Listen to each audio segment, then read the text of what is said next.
What is going on, guys? Chris here. Welcome back to another video. Today we're going to do a Conquest guide, a breakdown of the map, the beginnings, the current starts, although the starts are subject to change pretty often, so take that with a grain of salt. We're going to just jump right into it. This right here, my friends, is the Smite 2 Conquest map. If you guys have played Smite before, very similar.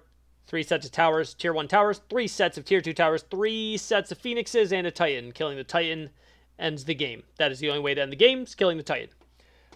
Just to jump right into the starts, what I did here real quick was I pulled up the most recent competitive tournament finals matches right here.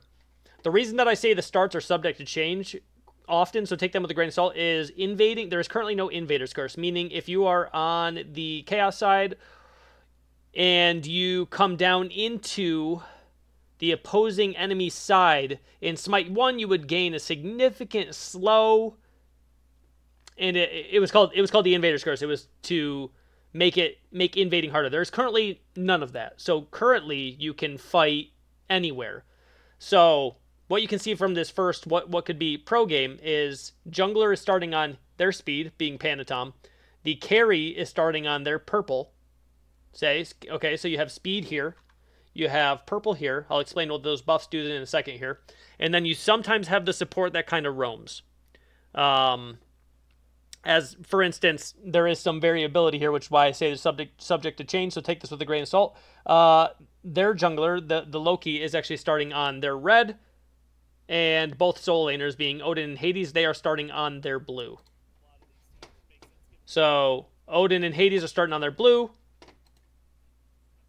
Loki is starting on their enemy's team red. Both the support and carry for the Chaos side are starting both on this purple.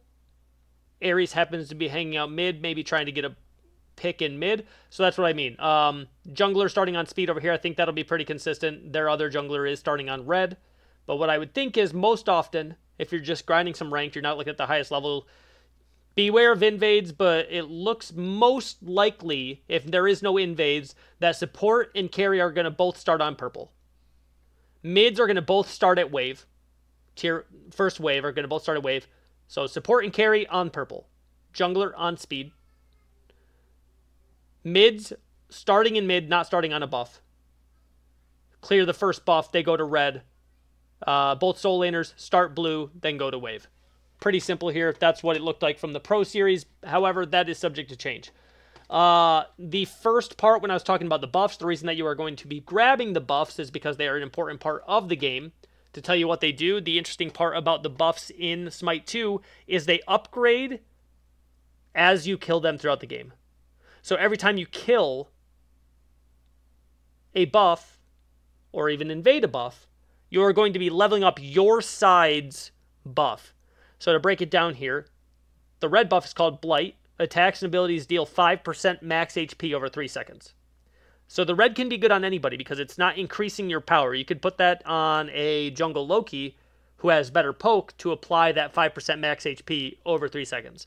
Once the red buff becomes level 2, you now gain 10 HP per tick of damage. And then once it gains level 3, Blight level 3, same as red, but the damage over time is increased to 10% of max HP over 3 seconds.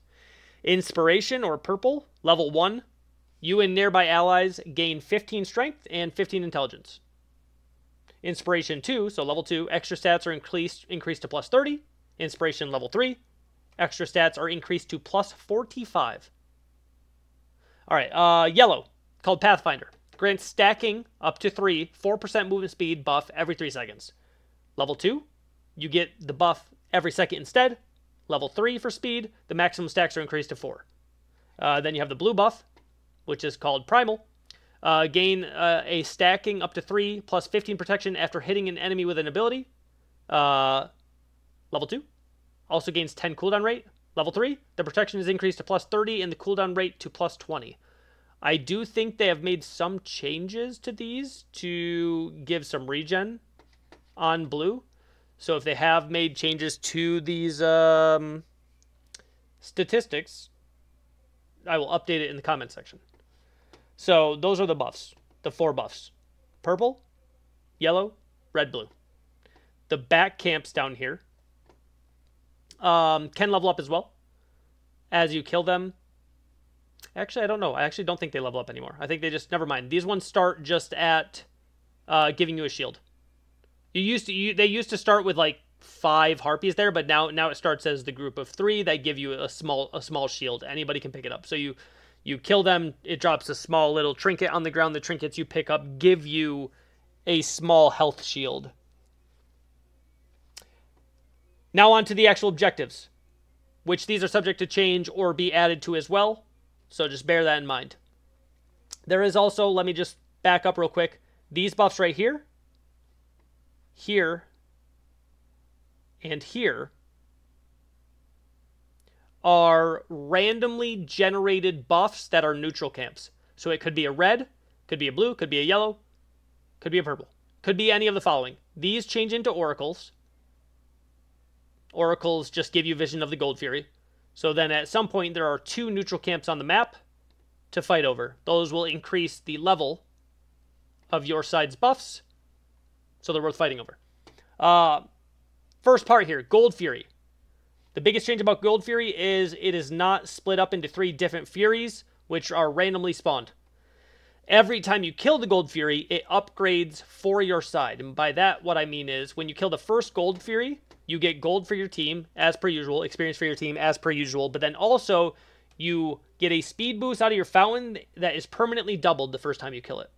Then the next time you kill it, it will do something else, right? So if you kill it that first time, your movement speed out of base duration is permanently doubled. Or sorry, maybe not duration, but the movement speed is doubled out of base. That's specifically what it says. Your speed boost out of fountain is permanently doubled, is the verbiage that is used. Now, if the Gold Fury spawns again, and the other team gets it, they still only get the first one, if that makes sense. So Gold Fury kill number 2, let's say you kill it twice now. Nearby friendly minions take reduced damage and deal more damage when you're with them. So it helps you push waves, helps your minions take objectives. Gold Fury kill number 3, deal 25% bonus true damage to structures and gain 50 protections when near a structure. So if you're sieging or defending, you're going to have an advantage being around your objectives or dealing damage to objectives.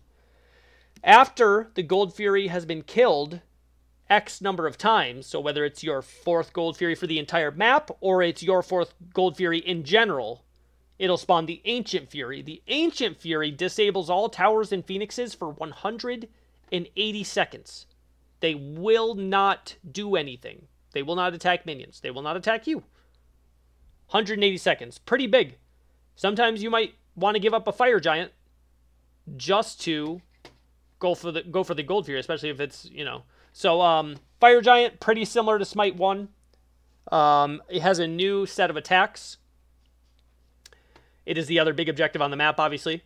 You gain power and or intelligence / strength. You gain protections, health regen, mana regen, and every time you kill it, it increases in the amount of power, well, intelligence, strength, and protections that it gives you. Every time you kill it, the next buff is going to be stronger. And that's pretty much it for the Conquest map. Like I said, the starts and where you start is subject to change. Dual lane starts purple, goes wave. Jungler starts speed, then has a variety of choices to go. Mid starts mid, then maybe goes and supports the jungler on maybe some neutral camps and or goes and grabs his red by himself. Solo starts blue, then goes wave. The rest of it, what the buffs are, we told you that. Gold Fury, told you what that does. Fire Giant, told you what that does. The Titans are still stronger the more amount of objectives you have up. So obviously, if you let's say have all the tier 2s up, tier 1s up, but you get all the way down through here, if 4 towers and 2 phoenixes are up, it's going to be much harder to kill than if all the towers are gone, etc., etc. So killing the objectives, the towers, and the phoenixes before you attack the Titan is preferred, makes it easier to kill. And that's pretty much the Conquest map. That's pretty much how the Conquest map works.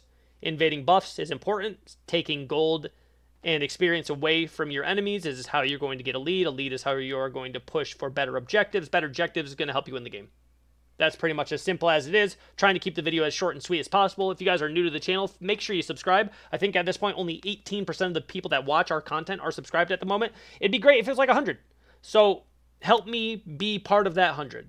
Help me be, no, help yourself be. All right, let's just stop there. See you guys next video. Goodbye.